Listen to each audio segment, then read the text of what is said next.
en ce 24 décembre, eh bien, il sera d'abord question du train de Noël. Vous allez avoir un aperçu de l'ensemble dans quelques instants. C'est pourquoi nous aurons des petits papiers à la main, parce que c'est extrêmement compliqué.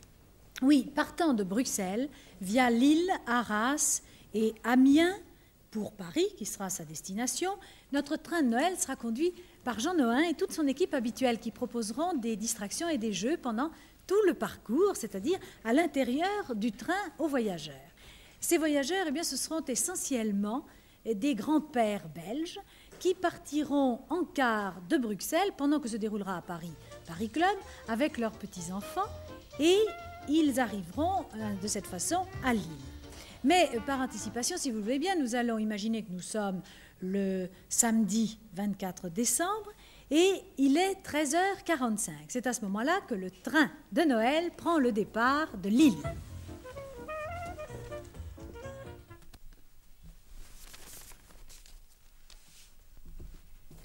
Voilà, le départ est pris.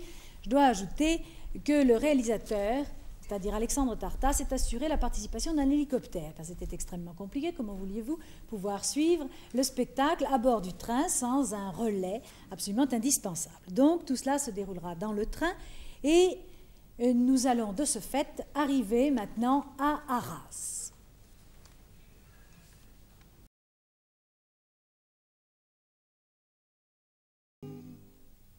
Après le journal télévisé de 20h15 et le départ des jouets des 5000 colis de la RTF à bord du coche d'eau, au mouillage à la Concorde, Pierre Tchernia et Alexandre Tarta nous gratifient dans une ambiance très britannique du Noël de Sherlock Holmes. Ensuite, une visite aussi inattendue que sympathique, celle de Jean Gabin. La distribution des jouets continue, mais à 21h10, Yvan Audouard arrive à l'écran avec sa pastorale, qu'a réalisée Jean Prat. Et à 21h55, c'est la balançoire de Balthazar de Denise Glaser, réalisée par Pierre Vialet, avec Daniel Darieux et Charles Aznavour.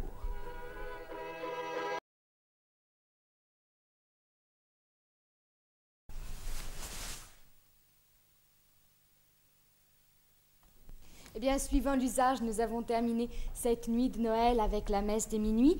Et comme chaque dimanche, c'est avec les émissions religieuses que débutera notre programme le matin à 10h. Tout d'abord, le service protestant en Eurovision depuis Brême, puis à 11h, la messe de Noël dans la neige, et qui sera illustrée par un film de Jean-Marie Drault et Madame Our.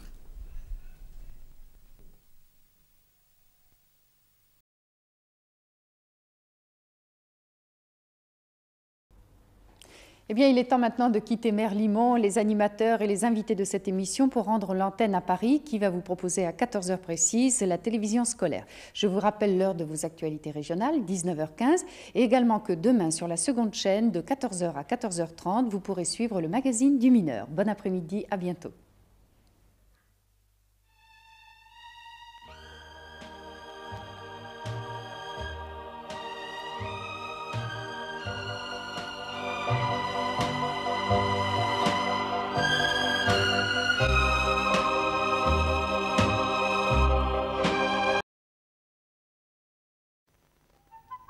Mesdames, Mesdemoiselles, Messieurs, vous allez assister cet après-midi et ce soir au premier programme diffusé par la seconde chaîne de télévision.